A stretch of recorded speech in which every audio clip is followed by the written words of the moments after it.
मध्य प्रदेश में आने वाले विधानसभा के चुनाव में आम आदमी पार्टी की एंट्री से एक बार फिर क्षेत्रीय दलों और उनके प्रभाव पर बहस छिड़ गई है। मौजूदा राजनीतिक परिप्रेक्ष्य में मध्य प्रदेश की राजनीति में छोटे या क्षेत्रीय दलों का उतना प्रभाव बाकी नहीं बचा है जितना किसी समय हुआ करता था। ऐसे में आम आदमी पार्टी के चुनावी समर में कूदने से क्षेत्रीय दलों के प्रभाव और उनकी प्रासंगिकता को लेकर चर्चा हो रही है।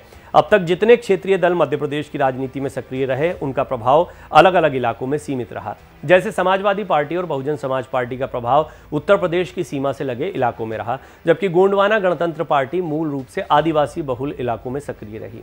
आम आदमी पार्टी ने पूरी की पूरी 230 सीटों पर अपने उम्मीदवारों को खड़ा करने की घोषणा की है, जबकि उसने 10 प्रत्याशियों की पहली लिस्ट भी जारी कर दी है। यह पहला मौका है जब कांग्रेस या भारतीय जनता पार्टी के अलावा किसी तीसरे राजनीतिक दल ने प्रदेश की सभी सीटों पर उम्मीदवार खड़ा करने का ऐलान किया हो। साल 2018 के चुनाव में ही आम आदमी पार्टी ने मध्य प्रदेश की राजनीति में अपनी उपस्थिति दर्ज करा ली थी, लेकिन उसे कोई खास सफलता नहीं मिल पाई थी। आम आदमी पार्टी के प्रदेश अध्यक्ष रहे पंकज सिंह ने कहा है कि पिछले विधानसभा के चुनाव में आम आदमी पार्टी का संगठन उतना मजबूत नहीं था और वो मध्य भारत की राजनीति में अपने पैर जमाने की कोशिश कर रहे थे। पंकज सिंह फिलहाल आम आदमी पार्टी की केंद्रीय कमेटी में संयुक्त सचिव हैं। उनका कहना है कि हमने पिछले 5 सालों में संगठन को मजबूत करने पर ही फोकस रखा था, इसका हमें फायदा भी हुआ। नगर निकाय चुनाव में हमारे 52 कार्यकर्ता जीत कर आए, जबकि 278 सीटों पर आम आदमी पार्टी के प्रत्याशियों ने दूसरा स्थान हासिल किया। जिला पंचायत के चुनाव में भी हमारा मत प्रतिशत 6.8 था।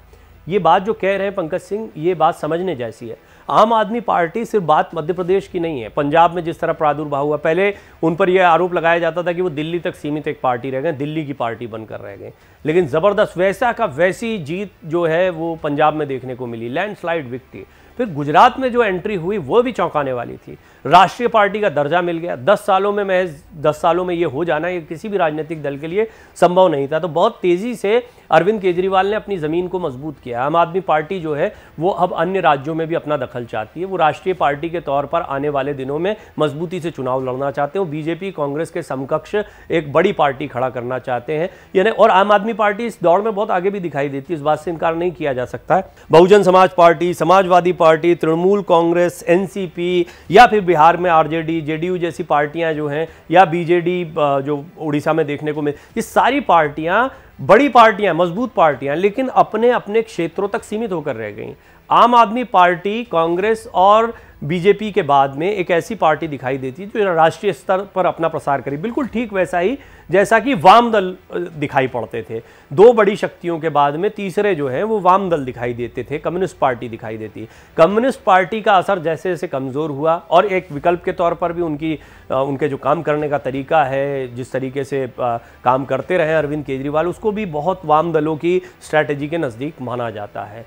कार्डर बेस्ड पॉलिटिक्स करना, जिस तरह से अपने कार्यकर्ताओं को कलेक्ट करते हैं, जिस तरह से आंदोलन करते हैं, चुनाव प्रचार करते हैं, वो सारी चीज़ें जो हैं वो कहीं ना कहीं उससे प्रभावित दिखाई देती। तो उसके एक विकल्प के तौर पर बहुत तेज़ी से उभर कर सामने आए हैं अरविंद केजरीवाल। निश्चित तौर पर मध्य प्रदेश में वो अपनी ताकत को बढ़ाना चाहते हैं। गुजरात जैसा ही अगर उनका मत प्रतिशत अच्छा रहता है और विधानसभा चुनाव में कुछ सीटें भी लाते हैं तो ये उनके लिए राष्ट्रीय राजनीति में एक अच्छी धमक दिखाने वाला होगा।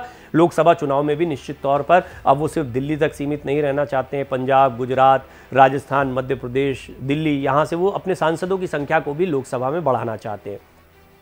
1990 के दशक से ही मध्य प्रदेश में भारतीय जनता पार्टी और कांग्रेस के बीच मुकाबला रहा है, चाहे वो लोकसभा के चुनाव हों या विधानसभा के क्षेत्रीय दलों की झोली में 5 या 6 सीटें आती ही रही हैं, जबकि निर्दलीय उम्मीदवार भी कुछ एक सीटों पर प्रभावशाली रहे हैं। हालांकि इन क्षेत्रीय दलों ने बड़ी पार्टियों के साथ चुनाव से पहले या फिर बाद में तालमेल बैठाए रखा। आम आदमी पार्टी ने अपना चुनावी प्रचार मार्च महीने से ही शुरू कर दिया था, जब पार्टी के संयोजक और दिल्ली के मुख्यमंत्री अरविंद केजरीवाल ने अपनी एक सभा में घोषणा की थी कि अगर मध्य प्रदेश में उनकी पार्टी सत्ता में आई तो मुफ्त बिजली, शिक्षा और स्वास्थ्य का दिल्ली का मॉडल प्रदेश में भी लागू करेंगे।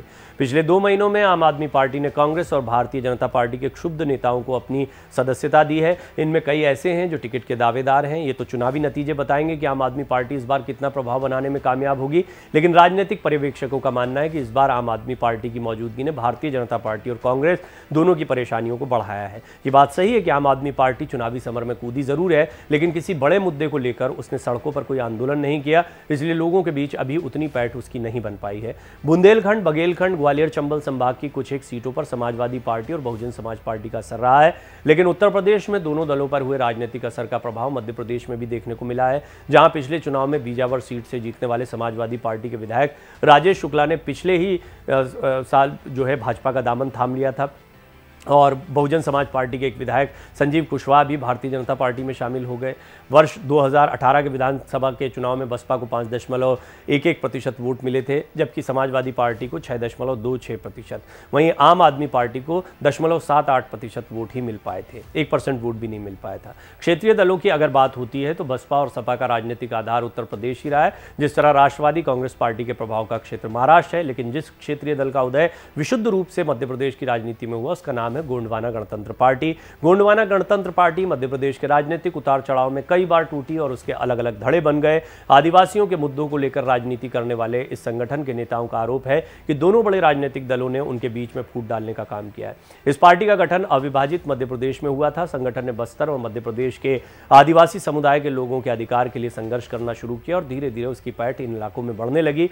देखते ही देखते पार्टी के अध्यक्ष हीरा सिंह मरकाम मध्य प्रदेश की राजनीति में एक बड़ा नाम बनकर उभरे। न सिर्फ मध्य प्रदेश गोंडवाना गणतंत्र पार्टी ने उत्तर प्रदेश में भी चुनाव लड़ा और साल 2002 के चुनाव में उसने अपने 8 उम्मीदवार खड़े किए। वर्ष 2003 में मध्य प्रदेश में हुए विधानसभा के चुनाव में गोंडवाना गणतंत्र पार्टी के 61 उम्मीदवार चुनावी मैदान में थे, इनमें से 3 चुनकर भी आए। फिर साल 2004 में हुए लोकसभा के चुनाव में उसने मध्य प्रदेश के अलावा छत्तीसगढ़, बिहार, उत्तर प्रदेश और महाराष्ट्र में उम्मीदवार उतारे, लेकिन इस पार्टी के कई टुकड़े हो गए। गोंडवाना गणतंत्र पार्टी से हाल तक जुड़े रहे गुलजार सिंह मरकाम ने भी अब क्रांति जनशक्ति पार्टी बना ली है। गुलजार सिंह मरकाम जो है, उनका कहना है कि सबसे पहली टूट के बाद राष्ट्रीय गोंडवाना पार्टी का गठन हुआ, फिर अखिल भारतीय गोंडवाना पार्टी बनी और फिर गोंडवाना मुक्ति सेना का गठन हुआ। उन्होंने कांग्रेस और भारतीय जनता पार्टी पर आरोप लगाया कि इन दोनों बड़े दलों ने हर दांव अपनाया ताकि भारत में सबसे ज्यादा आदिवासियों की जनसंख्या वाले मध्य प्रदेश में आदिवासियों की अपनी कोई पार्टी न बन सके। मरकाम का कहना है कि प्रलोभन देकर या मुकदमे लादकर आदिवासी नेताओं को कमजोर किया गया। आदिवासियों की अपनी आवाज़ हमेशा कुचली जाती रही है। न कांग्रेस ने आदिवासी नेतृत्व को पनपने दिया और न ही भारतीय जनता पार्टी ने। यही वजह है कि गोंडवाना गणतंत्र पार्टी कई बार टूटी है। इस बार हमने भी नई पार्टी बनाई है। जय आदिवासी युवा शक्ति राजनीतिक दल नहीं है, लेकिन आदिवासी इलाकों में इसका खासा प्रभाव है। साल 2013 में गठन के बाद से ही संगठन ने सामाजिक स्तर पर आदिवासियों के बीच काम करना शुरू किया और वर्ष 2018 में पहली बार इसने धार जिले के मनावर से कांग्रेस के आदिवासी नेता हीरालाल अलावा को समर्थन देने की घोषणा की। अलावा की जीत हुई। इस बार संगठन ने कुछ सीटों पर आदिवासी उम्मीदवारों को समर्थन देने का संकेत 24 सितंबर को सागर जिले में हुई अपनी महापंचायत में दिया। संगठन के प्रमुख कर्ता-धर्ताओं में से एक नितेश अलावा कहते हैं कि पिछले विधानसभा के चुनाव में उनके संगठन के समर्थन की वजह से कांग्रेस ने आदिवासियों के लिए आरक्षित 47 सीटों में से 30 पर जीत दर्ज की थी। 2013 के विधानसभा के चुनाव में इन सीटों पर भारतीय जनता पार्टी को भारी सफलता मिली थी। वो कहते हैं 47 सीटें आरक्षित है, लेकिन आदिवासियों का वोट 80 सीटों पर उम्मीदवारों की हार जीत तय करता है। कई ऐसी अनारक्षित सीटें हैं जहां आदिवासियों की बड़ी तादाद है, लेकिन दोनों ही राष्ट्रीय दल आदिवासियों को टिकट देने से कतराते हैं। इसका कारण है मजबूत आदिवासी नेतृत्व का न होना। लेकिन इस बार हमारे संगठन ने आदिवासियों के बीच जाकर उन्हें गोलबंद करने का काम किया है। अब हम राजनीतिक दलों से मांग कर रहे हैं कि वो आदिवासियों को पर्याप्त प्रतिनिधित्व दें। मध्य प्रदेश में सबसे पहली विधानसभा में 337 विधायक थे। यह अंतरिम विधानसभा थी जिसका गठन 1956 में 4 राज्यों को मिलाकर किया गया था। इसमें पुराने मध्य प्रदेश की 148 विधानसभा की सीटें, मध्य भारत राज्य की 99, भोपाल स्टेट की 30 और विंध्य प्रदेश के 60 सीटों का विलय हो गया था। हालांकि इस अंतरिम विधानसभा में कांग्रेस की 258 सीटें थी, लेकिन सोशलिस्ट पार्टी के 16 विधायक थे। निर्दलीय विधायकों की संख्या भी 28 थी, जबकि हिंदू महासभा के 12, राम राज्य परिषद के 7 और जनसंघ के 6 विधायक थे। इस विधानसभा में किसान मजदूर प्रजा पार्टी के 10 विधायक भी थे, यानी 63 विधायक या तो क्षेत्रीय दलों से थे या फिर निर्दलीय। एक दौर था जब सोशलिस्ट पार्टी और भारत की कम्युनिस्ट पार्टी का मध्य प्रदेश के कई इलाकों में खासा प्रभाव हुआ करता था। इसके अलावा पहले हिंदू महासभा और बाद में जनसंघ ने भी राजनीतिक रूप से अपनी पैठ बनाए रखी थी, लेकिन फिर इनका आधार सिमटता चला गया।